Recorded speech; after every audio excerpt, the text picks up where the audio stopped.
Oi, amor. Ache pra mim, cadê a letrinha do Daddy? Onde está a letrinha do Daddy? Oh, Daddy. É, procura. Onde é que tá a letrinha do Daddy? Achou, muito bem. E da mamãe? Achou, muito bem. Not. Ah, esse aqui não, né? E cadê a letrinha da Xaxá? Eu vou xixar. Cadê a letrinha Xaxá? Oh, there's not. Esse é o 2, aham.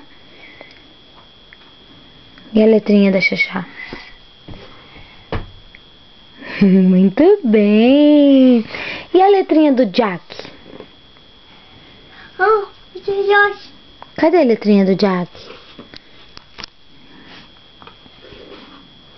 A mamãe. É, o Daddy tá fazendo mamar. Muito bem, do Jack. E cadê a letrinha da vovó?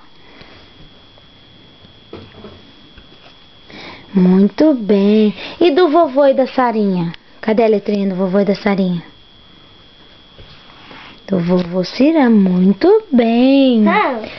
E cadê a letrinha da Yasmin? Oh. Julie. Não, esse é o número 4. Cadê a letrinha da Yasmin? Procura bem. Ai. Procura bem. Cadê a letrinha da Yasmin? Olhe por ali, ó. Cadê a letrinha da Yasmin? Muito bem. E cadê a letrinha da Titi? Oh, Titi. Achou a letrinha da Titi? It's not. E cadê a letrinha da Bebê? Oh. Achou! E a letrinha da Peppa? Muito bem, Davi. E a letrinha do Davi?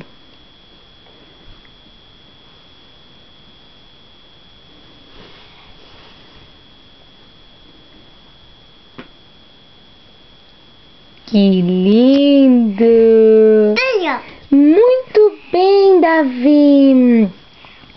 Olha só. E da vovó Rosa? Cadê a letrinha da vovó Rosa? Ai. Achou! Muito bem! Not. Que lindo! Ah, que número é esse? Será? Esse é o número 2. Quantos aninhos o Davi tem? Esse? It's not. É, essa é a letrinha B. Muito bem. Olha só quantas letrinhas você já sabe. Tá vendo? É, né? Você já sabe 12 letrinhas. Que lindo!